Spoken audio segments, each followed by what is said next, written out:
It's October of 2018 and I'm sat in a hostel in Slovenia. I'm with two Australian guys, an American woman and one other English guy. And we're talking, laughing as we're watching a game of football in a pub. I'm 18 years old and the Australian guys, who are in their late 20s, have taken a liking to me. So they invite me to join them on leaving the hostel and continuing our evening by going to another pub around the corner. And as we're walking to this pub, I start talking to one of the Australians about boxing because he's also into martial arts and I've been boxing for the last 6 years of my life, and we start talking on our shared interest of fighting. It's been a good evening, now about to get even better, I think. So we arrive at the next pub, which is overlooking a huge lake, and we walk through the entrance to get to the bar. But as I walk in, I turn to my left to see 5 huge Albanian guys sat there, open posture, staring at us all as we walk in. But I'm in travelling mode and I'm feeling social, so I say, "Hi lads," to which they respond, "Hello."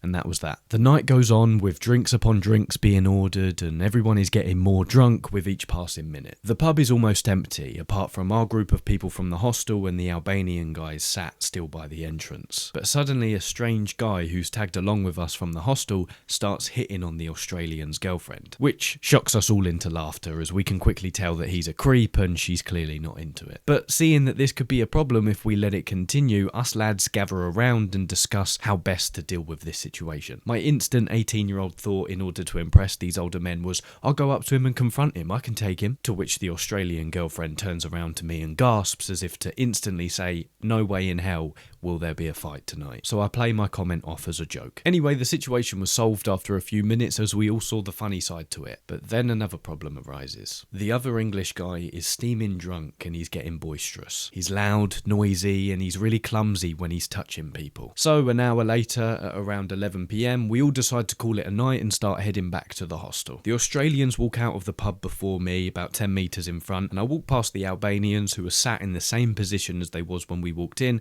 and I just wave a drunken goodbye to them and they say goodbye back to me as well. But 1 minute later, as I'm now walking down the strip to head back to the hostel with the Australian still in front of me, I hear a door slam open and people start shouting. So I turn around to see the other English guy walking about 10 metres behind me with the 5 Albanians who are coming rushing out of the pub straight towards him, shouting and swearing their heads off. Straight away, one of the Albanians comes up to the English guy, kicks him in the stomach and starts swinging for him. The Australians get involved and it suddenly turns into an all-out street fight in the middle of the street. But I'm so drunk, my reaction time is blurred. I feel shocked at the speed at which everything is happening. This English guy is clearly outnumbered, the Australians are too drunk to do anything, and these 5 Albanians, who are huge, are just going for everyone. So my first instinct is to just get involved and try and break it up as quickly as possible. So I get in the middle between the Albanians and the English guy and hold my hands out like this to try and stop the intensity of the fight, to which the first Albanian who came running out of the pub towards this English guy turns straight towards me, looks me dead in the eyes, and just slaps me across the face. Not a punch, a slap.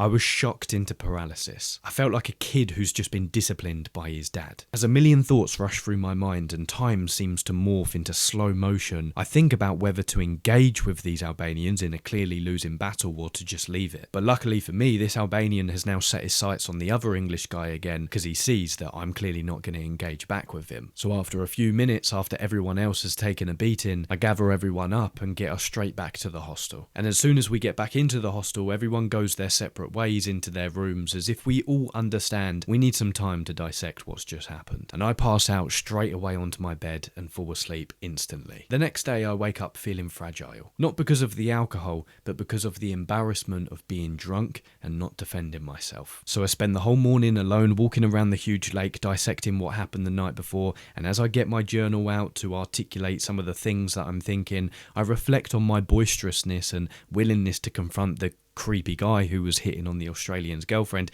giving it the big un to these older lads, only to be slapped an hour later and to not retaliate in any way. And it takes me 30 seconds to articulate the words, "Do not run your mouth if you cannot back it up." Before we move on, if you're interested in what happened, the English guy, when he left the pub, put his middle fingers up to the Albanians and started insulting them for absolutely no reason. I'm confident in my fighting skills. I've boxed for 6 years and I've done Brazilian Jiu-Jitsu for a year and a half. But when I was younger, I was always afraid to hurt people. I remember when I was around 15 or 16, friends a lot weaker than me would take advantage of me or tease me, and I wouldn't retaliate because I was so afraid to hurt them, even though I knew I could defend myself, which resulted in them taking further advantage of me. When I was younger, I felt I had to prove I was physically capable to other people, but not by showing them, but by telling them. I could spar most people in a boxing ring, but when it came to confrontations on the street, I was terrified as a teenager. Now I've realised all I needed was a better understanding of how to step into mature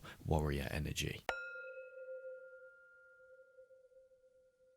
We live in the age of the soft masculine. To see this, all we have to do is go out into a public setting and people watch for a little bit to see that most men nowadays would be physically incapable of defending themselves and their family. For years now, the radical feminists have raised their loud and hostile voices against the dormant warrior energy that lurks in each man in order to banish it. But as the psychoanalysts warned us, anything that gets repressed will lurk underground and will soon manifest as either physical or emotional violence in one way or another. The young men stabbing each other in London, school shooters, and the feminine men of the modern world all have one thing in common: immature warrior energy. The warrior archetype lies dormant in each man, and we can see this with the rise of sports like MMA, the rise of drill music with its warlike lyrics, and activities such as airsoft and paintball, and of course the popularity of first-person shooters such as Call of Duty. But the warrior archetype isn't always about fighting, so what is it actually about? The notorious psychoanalyst Carl Jung used the word archetype to refer to an inner psychic energy which exists in our personal unconscious and the collective unconscious. An archetype takes on personified form, regardless of whether we see it in our day-to-day lives, in a dream, on a TV screen, or in a book. As I've mentioned before, archetypes are like a magnet below a sheet of paper, which is guiding the shards of metal above it. And the warrior archetype is the second in the four mature masculine archetypes: king, the warrior, magician, and lover. In his fullness, the warrior acts according to his life force. For the samurais, it was Do. For Indians, it's the Dharma. And for Taoists, it's the Tao. The warrior is a master of his mental faculties, and his body follows this. He has a positive mental attitude, an unconquerable spirit, great courage, responsibility, and self-discipline. He's willing to suffer to get what he wants. Whether you're a hunter crouched in the desert, a marine waiting on the enemy, a triathlon athlete, a medical student, an executive enduring the negative comments of your board members, or just a boyfriend hashing out the difficulties with your girlfriend, the warrior's stance towards life is one that energizes and motivates, pushing us to take the offensive and move forward. The samurais referred to this as vital energy, and one that we should always enter battle with, otherwise known as ki. For the warrior, there is only one way to face life: frontally and with forward momentum. A man accessing his warrior energy will be energetic, decisive, courageous, enduring, persevering, and loyal. The warrior is always awake. He's never sleeping through life. He's what the samurais called mindful, and as Don Juan said, he knows what he wants and exactly how to get it. The warrior is often a destroyer, but the positive warrior energy destroys only what needs to be destroyed in order for something new and fresh, more alive and more virtuous to appear. So now let's cover a brief history of the warrior.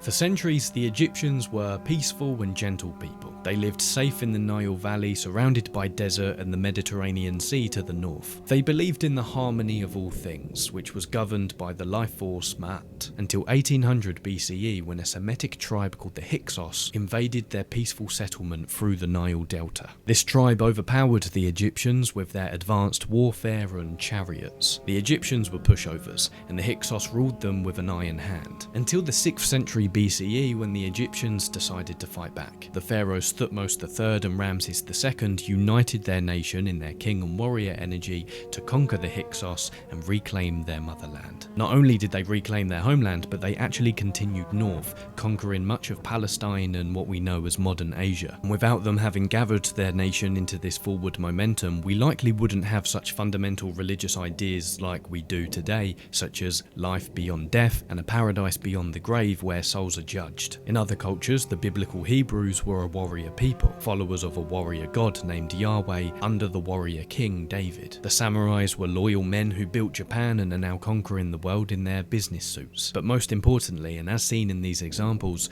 the warrior serves something bigger than himself, a transcendental commitment. Whether it be a cause, a god, a people, or a king, the warrior serves something bigger than himself. Mythologically speaking, the warrior would direct his loyalty to a special person, such as a king. Regardless, this transcendental commitment rises above all of the other commitments the warrior has, which allows him to avoid the many petty squabbles that we can get into in life. He lives a life exactly the opposite of most human lives. He lives not to gratify his personal needs and wishes or his physical appetites, but to hone himself into an efficient spiritual machine, trained to bear the unbearable in the service of the transpersonal goal. Whether it be Jesus resisting the devil's temptations in the desert, Buddha enduring his 3 temptations under the bo tree, serves a higher purpose. This is why it's usually considered a warrior is emotionless, because he serves nothing else other than his purpose. In service, the warrior becomes, as Don Juan put it, unavailable or inaccessible, meaning he treats the world around him sparingly. In the samurai tradition, we learn of warriors being taught detachment. Instead of saying, "I'm afraid," they would be taught to say, "There is someone who is afraid. What does he plan to do about it?" A warrior needs space in order to swing his sword, and his detachment allows him to do so. But, as we're going to get into later, this can sometimes cause problems for the warrior. A warrior is occupied with skills, techniques, and mastery, teaching other men how they could be all they could be in physicality, mentality, and speech. The warrior never acts to reassure himself that he is as potent as he hopes he is. The warrior never spends more energy than he absolutely has to, and he doesn't talk too much. But the warrior would be nothing without his eternal companion. Death is the warrior's eternal companion. This is how he reaches such clarity of mental awareness, through his awareness of death. The warrior knows the fragility of life and how his days are numbered, but instead of depressing him, this awareness attunes the warrior to having a fierce outpouring of his life force. Every act counts, and each deed is performed as if it's his last. Live as if you were already dead, the samurais taught. There is no time for timidity for us mortal beings, Don Juan said. So the warrior engages with life, never withdrawing from it. He avoids ruminating self-consciousness and instead acts decisively, allowing his decisions and actions to become second nature. The warrior understands his limitations, which is what separates him from the immature hero. The man, or the boy, accessing the hero does not know his limitations. He is romantic about his invulnerability. The warrior, however, through his clarity of thinking, realistically assesses his capacities and his limitations in any given situation. So far, we've learned the warrior energy motivates us to get things done. It energizes us to be loyal to a higher cause, and also that it gives us an awareness of death and an understanding that each act could be our last. However, the warrior is incomplete alone and can actually wreak havoc on a man's life when isolated, which we'll get into in a minute. But first, let's briefly outline the warrior's relation to the other 3 mature masculine archetypes. Connected to the king, the warrior is generative rather than damaging in his destruction, paving the way for a new life. Connected to the magician, the warrior develops mastery over his tools and skills. And connected to the lover, the warrior operates in harmony to the connectedness of all beings. This is shown in figures like Marcus Aurelius, who was an emperor but also a philosopher, Churchill, who was a leader of a nation but also a painter, and the Asian warrior Mishima, who was also a poet. The warrior alone, however, is something to be avoided at all costs.